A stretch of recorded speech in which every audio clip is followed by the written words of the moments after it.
And what we're going to cover to start with is some terminology and some examples of what they would be, okay? So what I want you to do is I want you to write, vocabulary.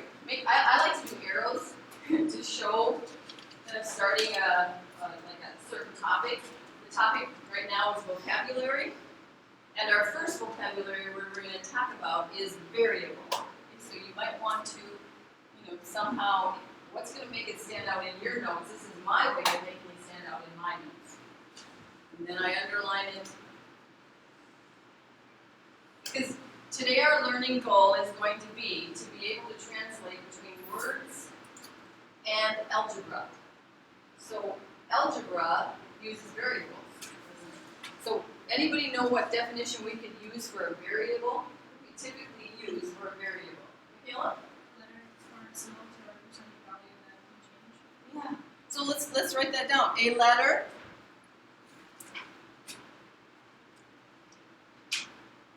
used to represent, and you can write it exactly how it is in the book, or you can follow along with how I'm writing it.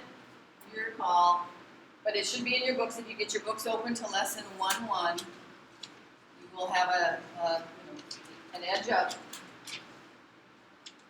So, or another way, sometimes I also like to think of a variable as it's a letter that is used to represent an unknown. That's another good definition for variable. And the reason we say a value that can change is because we use the same letter in different expressions, different equations. So we can't say that x is always going to be 10. We can't say that y is always going to be 15. It can change according to the expression and or equation that it is being used in. Okay, let's give some examples then of some good variables. First of all, what are the common ones that you've already used probably in your mathematics? X, that's probably one of the most common ones. Another one, Y. the Y is used a lot. Z is used quite a bit. A is used quite a bit. How many letters do we have to use? 26, yeah. So we could sit here and we could do this all day, or not all day, but until we exhausted all 26 letters. Which letters maybe shouldn't we use or try to stay away from if we can? If we get to choose L, because L can oftentimes look like the number 1, right? Doesn't mean we don't use it, but sometimes it's just best to stay away. The O, because it looks like 0. Another letter that sometimes, depending on how you write it, T. What does the T look like? Plus. The plus sign, yeah. Okay. John, an S. That one kind of looks like the number 5. Here's the trick to when you use variables. Do you remember what cursive writing is anymore? Remember what cursive writing is? Okay.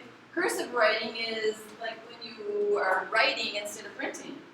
So when you write them, notice how my X is not just a stick like this, like if I were going to print it. Write it cursively. That way, it's a way to show that you're actually using it as a letter, not as a math, like a math number or a math symbol. Okay. So variables. And we use variables. You're using variables now for the rest of your life when you do math. Okay. How about a constant? What's a constant then? Constant. Think of what does that mean to you when you say the word constant? Caden? It's a value that does not change. Yeah, that's a value that does not change.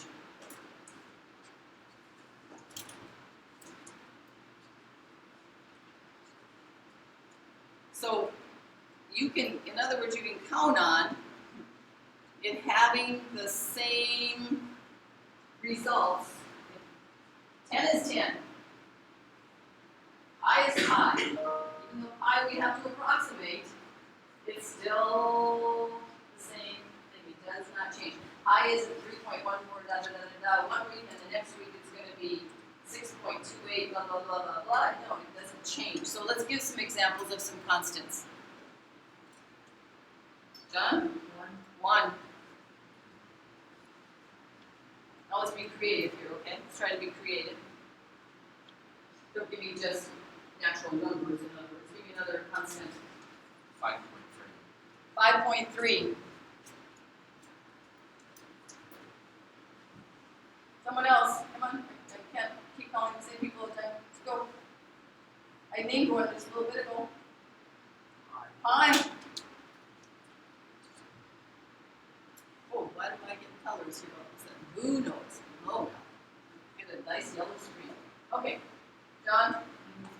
-3. Negative numbers can be constants. Okay? And how about a fraction? Yeah. Like 1/3. Would that be a constant? Yes, it is.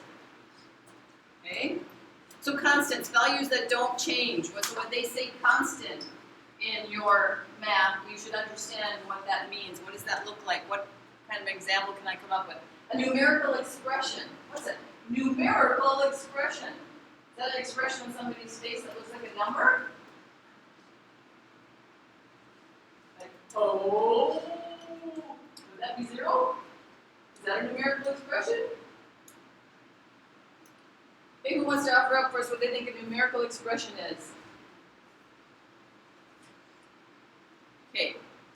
What doesn't an expression have in it, first of all? Let's clarify that. What does an expression never have in it? You know? Variables. No, it can have variables, but it depends. But only certain types of expressions can have variables. No matter what kind of an expression it is, what can it not have because it's no longer considered an expression? An equal sign. There can't be an equal sign in an expression. Somebody forgot to tell you that somewhere along the way. Make sure you get that planted right now. Expression will not have equal signs in them. Okay, expressions will not have equal signs in them. Okay, so what's a numerical expression then, Aaron? An expression of numbers. An expression with numbers. So maybe we could say something instead of using the word expression, a mathematical phrase. Because, you know, it's kind of like we are talking about not an English phrase, but a mathematical phrase. A mathematical phrase that contains only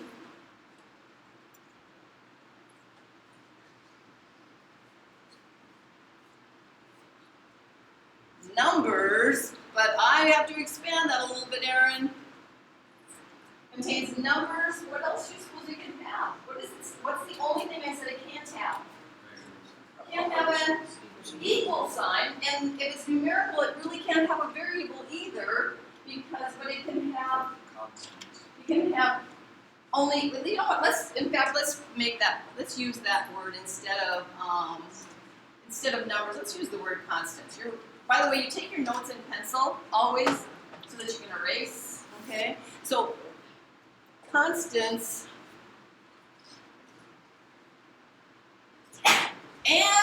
or maybe we better say and because it doesn't have to have. No, I better say the word or. You're going to think it has to have constants and or operations. Good job, operations.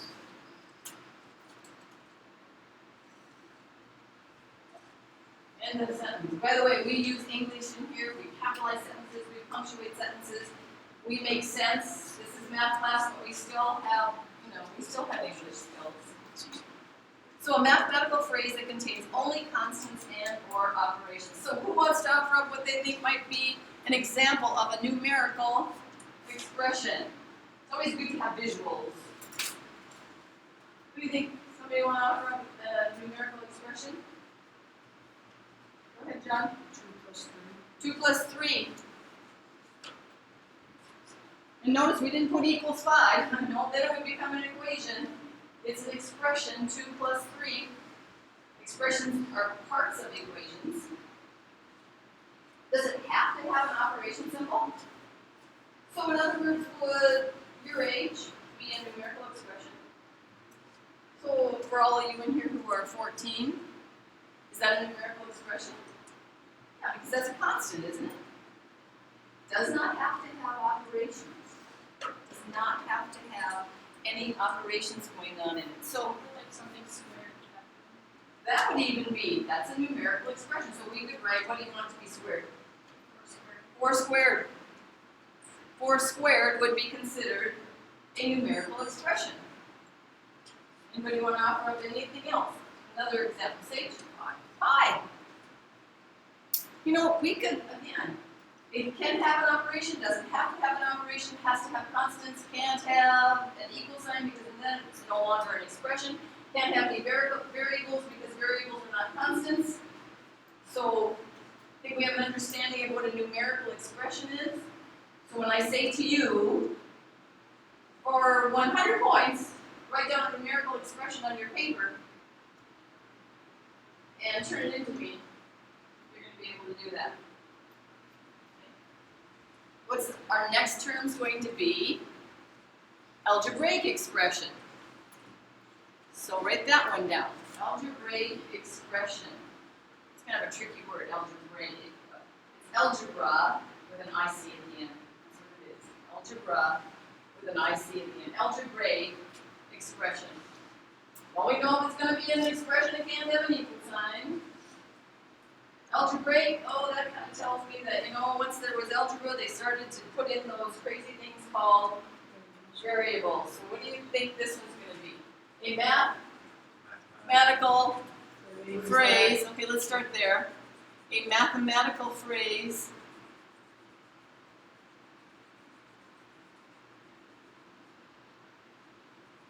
that contains, okay, variables.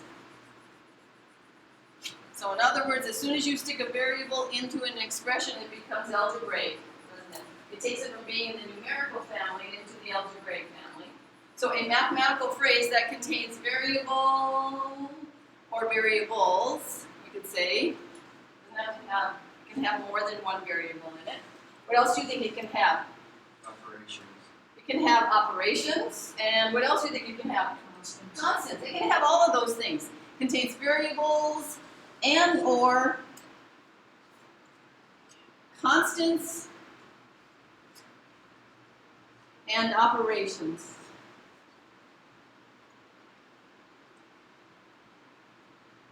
So there's only one qualification it has to have to be algebraic expression.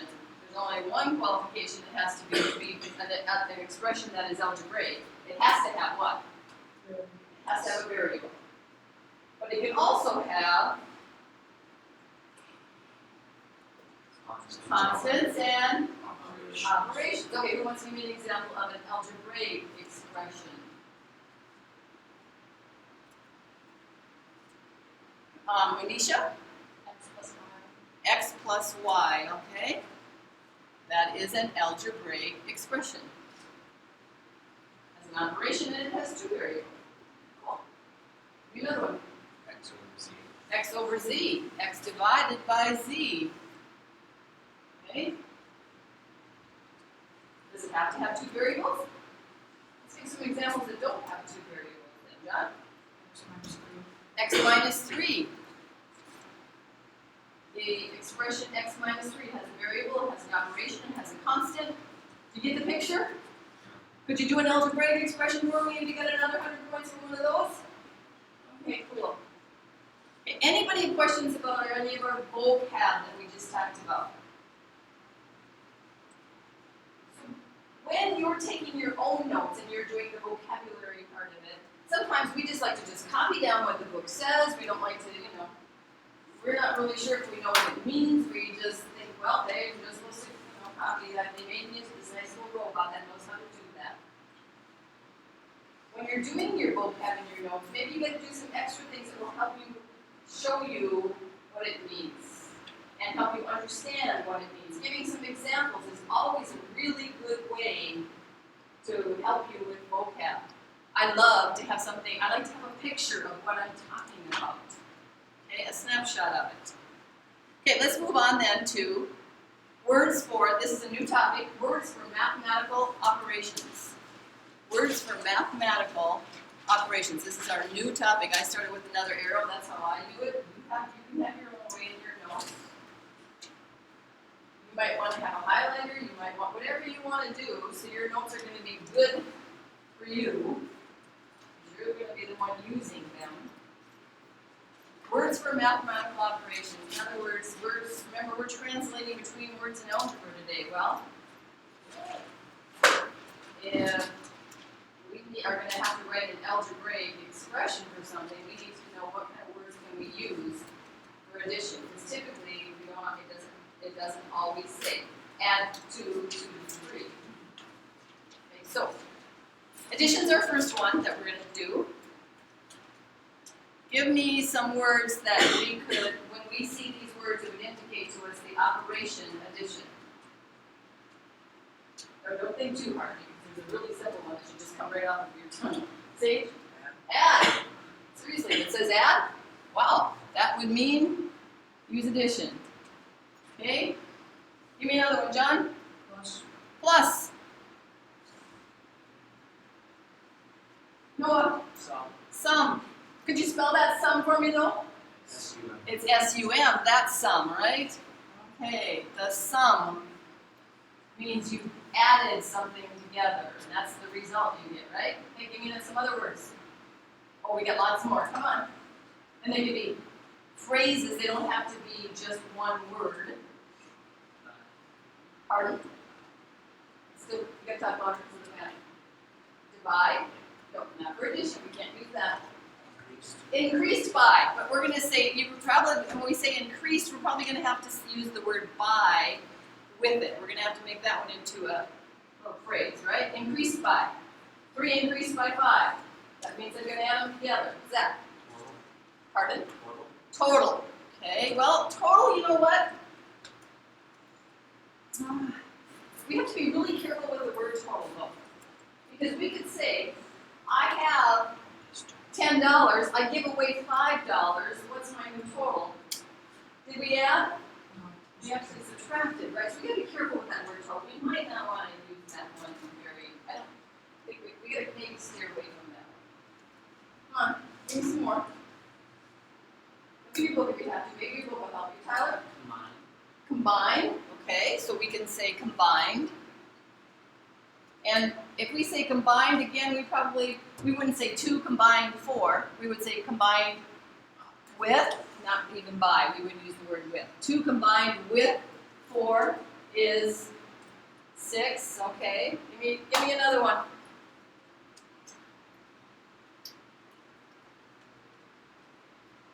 I have $6 more than you do.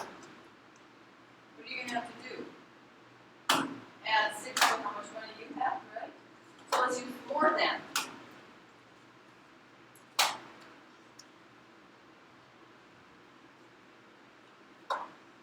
Okay. So we have some words that you might discover some more you can add to your list. Okay, but there's some words we can use. Recognize that when those words are used, that means probably the operation addition. Okay. Okay, how about subtraction? That's going to be our next operation that we will talk about, subtraction. So write down subtraction, and then let's say what are some words that are going to be indicators for us that we should use the operation of subtraction. Take away.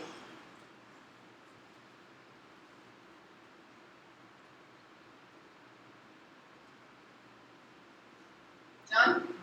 Minus.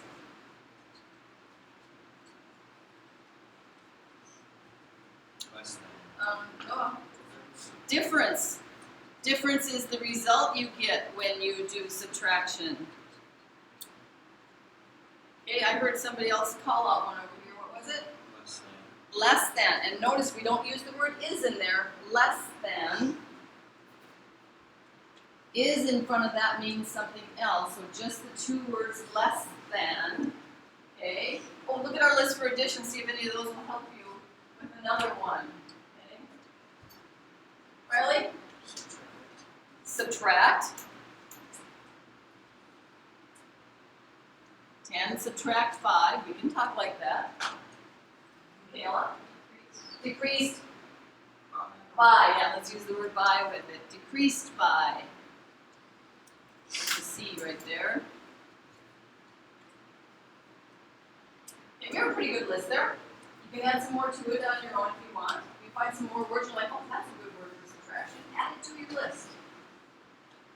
Okay, I have to go on to the next page. If you still have room on your page, you can move on, but we're going to finish covering these operations.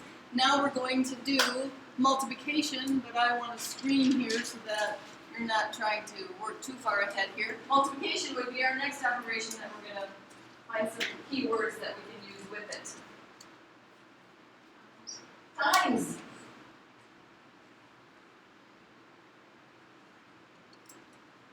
That's an ES, kind of fancy, but okay. John? Okay, but we don't usually say 4 multiply 5. What do we say? Multiplied by. So we're gonna just touch that up a little bit. Multiplied by.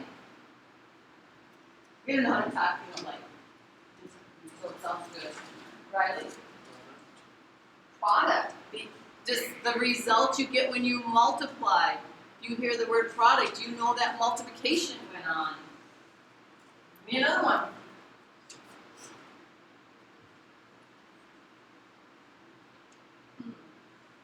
This is a little bit more of a limited list. Any more from you? Anisha? Equal group of. Yeah, equal groups of.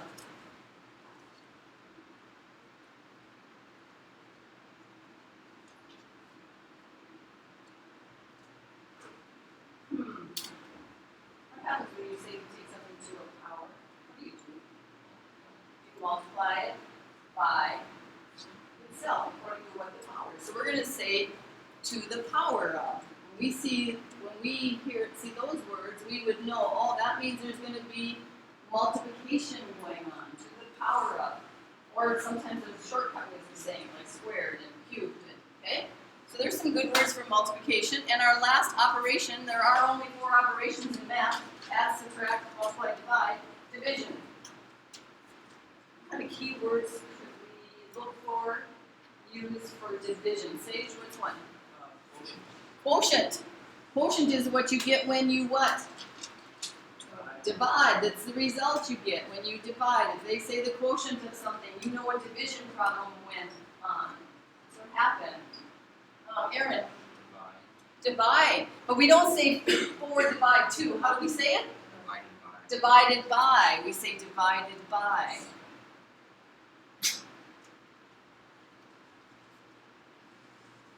Anything else you can think of? For division? Oh, that's a really limited list. Should have maybe one more.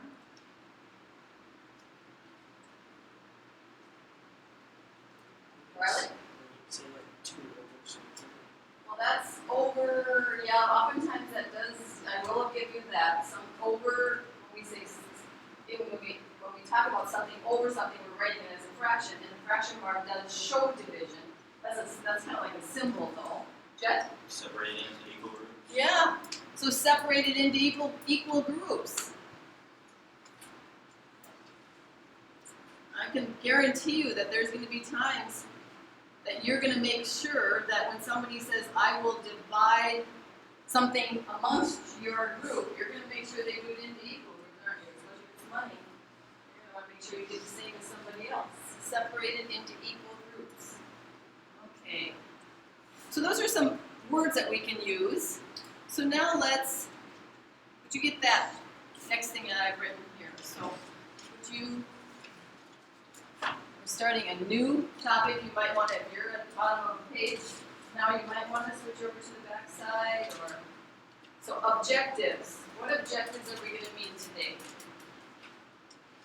Our first one, we're going to translate from algebraic symbols to words. Translate from algebraic symbols to words. So in other words, they're going to give us an expression, and we're going to write it in words.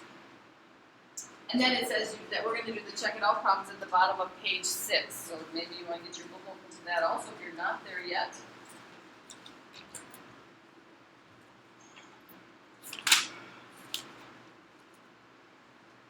The directions tell us, there's an example there for you to study on your own, and then the check it out problems say give 2 ways to write each algebraic expression in words. So they're giving us an algebraic expression. Of course, we're so smart now, we know what an algebraic expression is. And we're now going to write it in words using those, little things that we just worked with. So 1a is our first one. What is the algebraic expression in 1a? Help me out when I walk back over my desk. 4 minus Pardon? 4 minus n. 4 minus n. Okay? There's our algebraic expression. Let's come up with 2 ways that we can write that in words. And by the way, these do not have to be sentences because these are not equations. If they're equations, we can write them as sentences. But if they're expressions, we can write them as phrases. So who wants to give one of the ways? Tyler? 4 take away n. 4 take away n.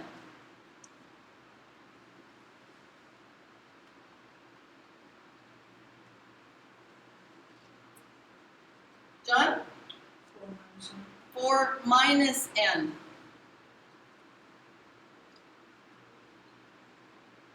Okay. Is subtraction fussy? Could we have written that n take away 4? Would it be the same thing? No. Subtraction is fussy. So I also want you to do another way for me. I want you to, if we use the word difference, how would we say it when we use the word difference? Riley?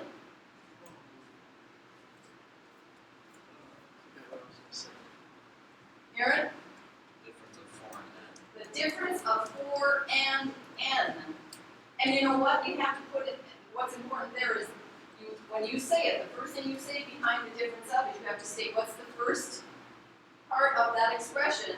The n, you can't say the difference of n and 4, because then that would mean it should be written n minus 4. So, it matters. Oh, how about less than? What if I wanted you to use the words less than? Would we say 4 less than n? Or would we say n less than 4? Yeah, n is being subtracted from 4. You know, so let's just do a third one here. N less than 4, because you know what? That's the trickiest one of all.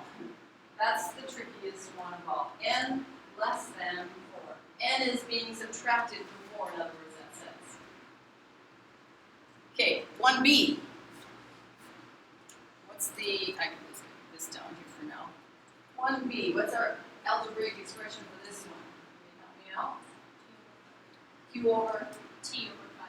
T over 5, okay. T over 5. Well, that's not how we're going to write that one, T over 5. Okay, I'm throwing that out there right now, that one would not count, T over 5. You could tell me what operations is going on somehow, remember we didn't put over in our list. Aaron? T divided by 5. Yeah, T divided by 5. Hey, by the way, does order matter in division? Yes. Does T divided by 5 mean the same as 5 divided by T? No, it does not. It matters. So could we say this 5 divided by T? No, we have to say it. T divided, by, I forgot the word by in there, don't just have the word divided. T divided by 5. Order matters. Okay, give me another way. Tyler? The quotient of T and 5. Yeah, the quotient of T and 5. Can I say that this way? Quotient of 5 and T? Because it doesn't matter, they're both parts, and I'm saying there's division. Does it matter? It does matter. Division, order matters, so we have to be careful. 1C. What's the expression for 1C? 9 plus Q. 9 plus Q. Okay. Huh. That we just said one. We're not going to write that one. We're going to get more creative than that. Okay, give me another way I can say that one. John? 9 added Q added 9 what? 9 added 9 added to Q. Okay. I like that one. 9 added to Q. Did he say it wrong? Should he have said Q is being added to 9? Doesn't matter. Addition isn't here, does it? Addition's not fussy. 2 plus 3 is the same as 3 plus 2, isn't it? Yeah, cool. Okay, another one. Michaela. 9 is expected.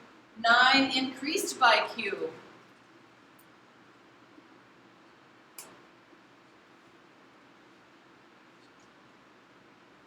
Could it have been Q increased by 9? Sure. Yeah, it's okay. Addition's like very friendly. Okay, and the last one, 1D. Which one do we have there? I bet we must have a multiplication one. What's it look like? 3. 3 in the H in parentheses. Okay. 3 with an H in parentheses. 3 times H, is that what that means? Okay. By the way, do you think those parentheses are really important there? Could it have just been 3H and it still would mean 3 times H? Yeah, those parentheses. Somebody just wanted to use and get extra pencil marks, I guess. Yeah.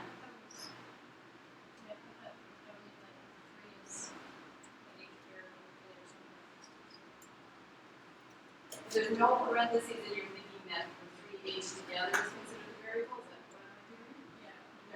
Yeah. No, it's still, H is still just a variable, 3 is a constant, and they're being multiplied. So in this case, the parentheses really weren't necessary, but they can be used. Okay, what's another thing we could say then? Jet? 3 to the power of H.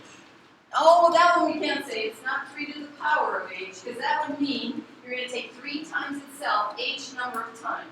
So if H was 3, we'd be 3 times 3 times 3. What is 3 times 3 times 3? 27. But if we treat it as 3 times H, like we just did in the one before, what's 3 times 3? 9. Not the same thing, is it? You can't use that one. Sorry. Sage. Okay. I like that one. Product of 3 and H. Why is my eraser keep going back so small? Okay. Product of. Oh, I lost mine. Oh well. Product of, I kind of moved my paper. Product of 3 and H. No, these are not sentences, but they are word phrases. We don't use abbreviations.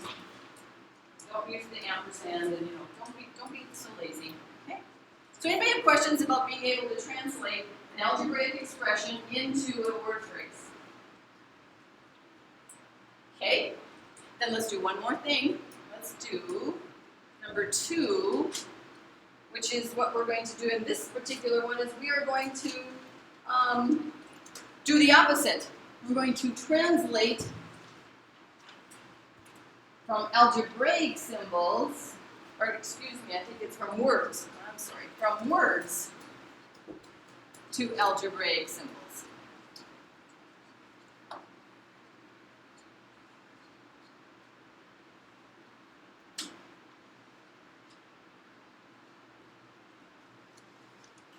We're going to translate from words to algebraic symbols.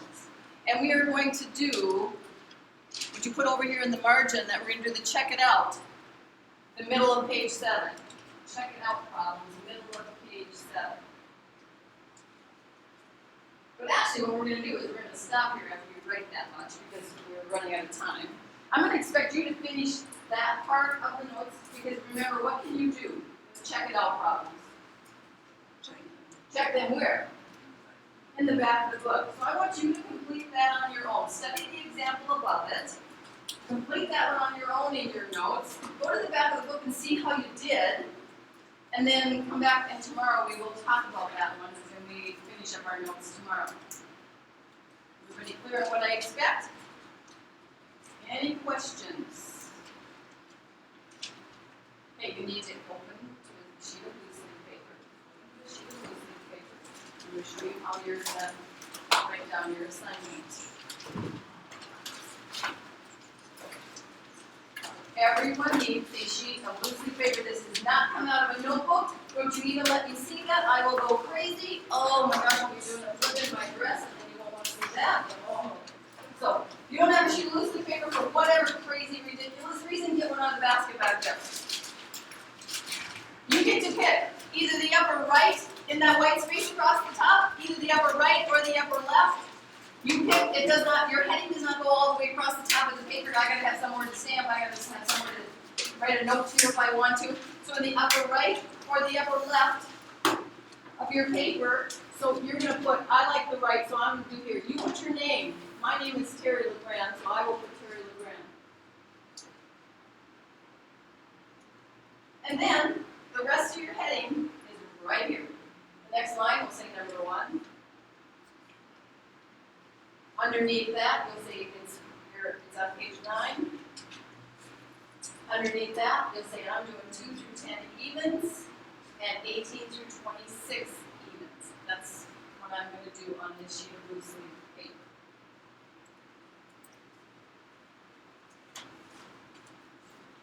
So, your name, first line of the heading, second line of the heading is always the assignment number.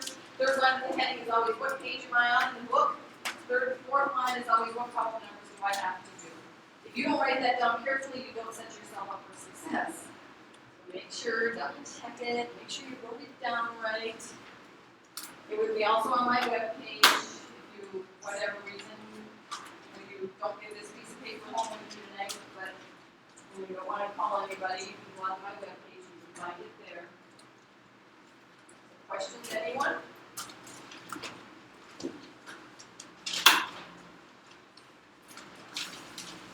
Okay, then you